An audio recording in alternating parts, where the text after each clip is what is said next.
It's December 2nd, 2010, and the International Federation of Association Football, or FIFA, gathered in Switzerland to announce which country would host the 2018 and 2022 World Cups, and they had assembled a powerful audience. Here's former US President Bill Clinton, who was there to back the US bid. And here's Prince William working on behalf of England's bid. Behind him is the Prime Minister of the Netherlands and former Prime Minister of Belgium, who together submitted a joint bid. But even with all this political power in one room, the fate of their countries lay in the hands of these guys, the 22 FIFA officials with the power to pick the host. They were considered gods by the bidding nations. They were the masters of their destiny. But many of these men have been accused of abusing their power, and this was the moment they took it a step too far. 2018 FIFA World Cup, ladies and gentlemen, will be organized in Russia. 22 FIFA World Cup is Qatar. The decision is still one of the worst decisions made by a sporting organisation. It was a catastrophe for FIFA. They've had their whole legacies called into question. The announcement set off a cascade of events that rocked the world of football and nearly broke FIFA. Rampant and deep-rooted corruption. Corruption and widespread corruption in the racketeering and money laundering. How did FIFA go from organizing one of the most beloved sporting events in the world to corrupting it?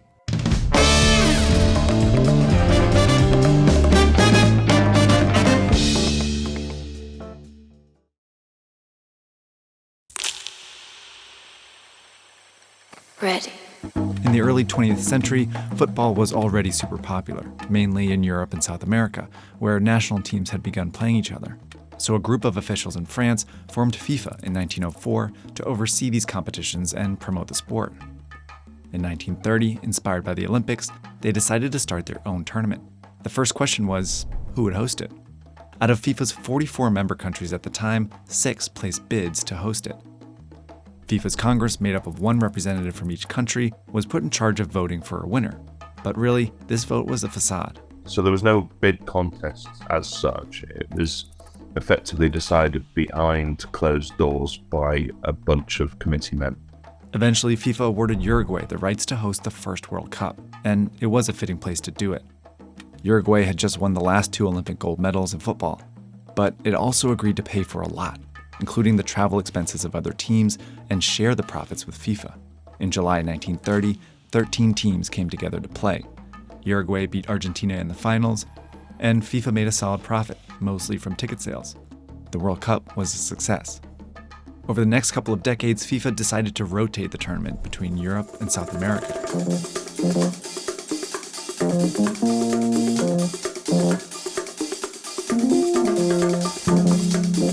The World Cup wasn't a grandiose thing back then. There were some upgrades to the stadiums, to existing infrastructure, and there'd be some marketing going on. But the World Cup wasn't a truly global event.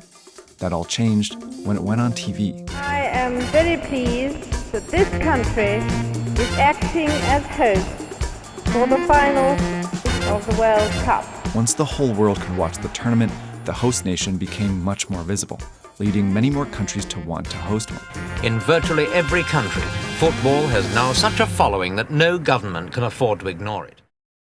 Through the 60s and 70s, FIFA's membership started exploding. By the 80s, it had close to 170 members, mostly divided into 6 confederations with their own qualifying tournaments, and the organization kept getting richer. Take a look at how FIFA's profits grew steadily with almost every tournament until, boom, the 1980s. That's when World Cup sponsorships, merchandise, and TV rights became worth millions. All of this money was largely controlled by 24 officials, the leaders of each confederation, and some senior officials like the president. This group was called the Executive Committee, or EXCO. They had the power to distribute FIFA's money to its member countries for building football fields, holding tournaments, and establishing youth programs. Very often this was done without any checks in place. Lots of money was siphoned off. A development money kickback became almost standard practice in certain parts of the world. FIFA leaders began using corrupt practices to gain and retain power. The corruption that went on suited the 2 presidents. Havelange was nakedly corrupt and he took bribes. That's well documented. Sepp Blatter was very different. He was addicted to power.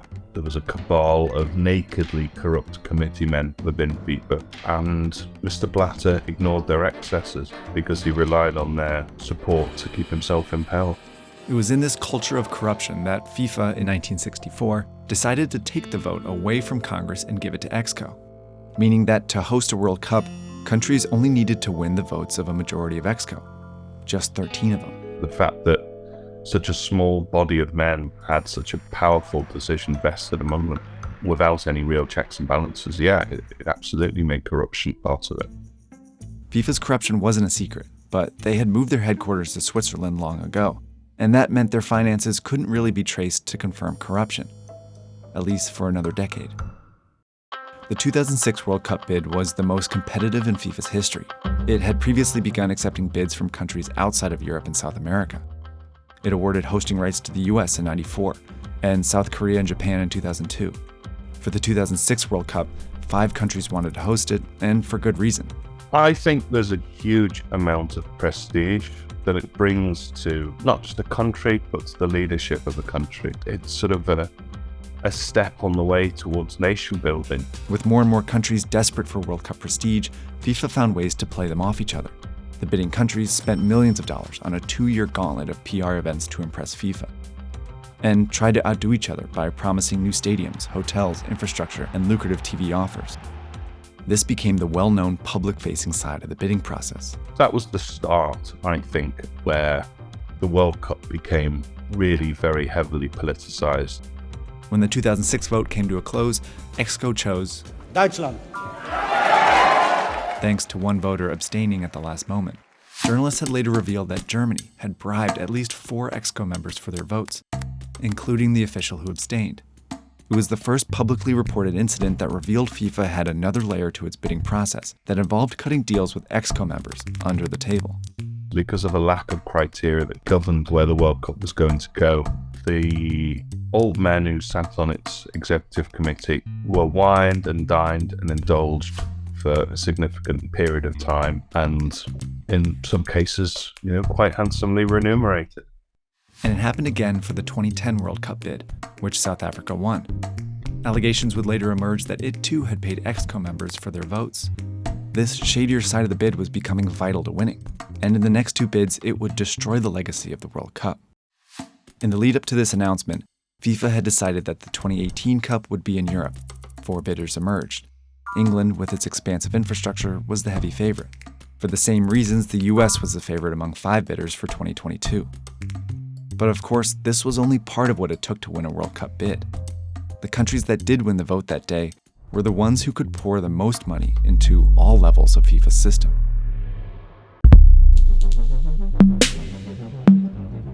People often overlook Russia. Russia's very much at the forefront of everybody's mind.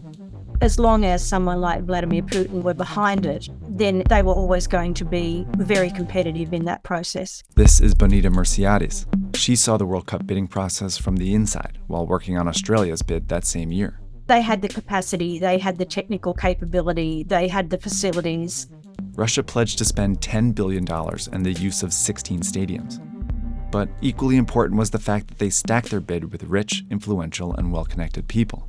The head of the Russian bid was Igor Shuvalov, the Russian sports minister and the president of the Russian Football Association was also heavily involved, and that they brought in some of their oligarchs to help support it financially, such as Abramovich. What does that tell you? It tells you we've got money. We've got basically fuck you money. We can do what we like. And they did. Exco member Rafael Salguero would later admit that he agreed to accept $1 million for his vote from Russia, and Jack Warner allegedly received $5 million for his. Russia was using the full weight of its government, corporations, and connections to win every layer of the bid process, just as FIFA had designed it.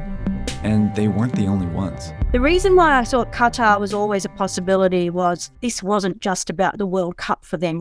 It was the government seeing this as an important step in their nation building. So they really, really wanted it, and they had deep pockets. At first glance, Qatar's bid was a long shot.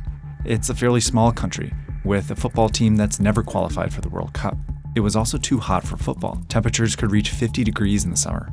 And in 2010, Qatar only had one major city and one stadium big enough for a World Cup game. But what Qatar did have is some of the largest natural gas reserves in the world, with an enormous amount of wealth, all controlled by the country's emir, Hamad bin Khalifa Al Thani.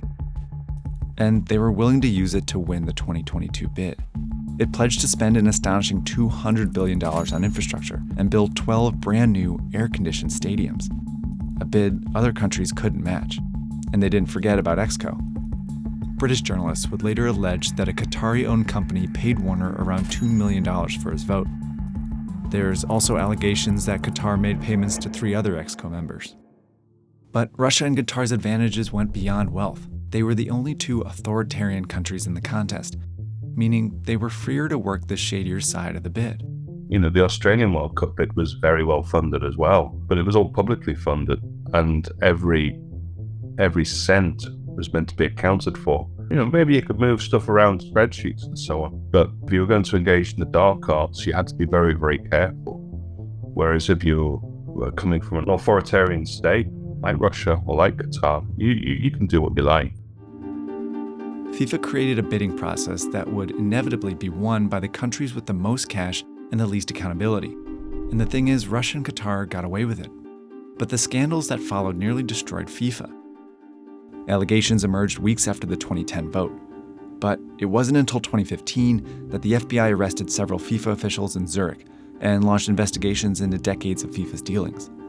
Even though no one's been put on trial for taking bribes from Qatar, since the vote, 13 of the 22 Exco voters present that year have either been indicted or banned from FIFA at some point.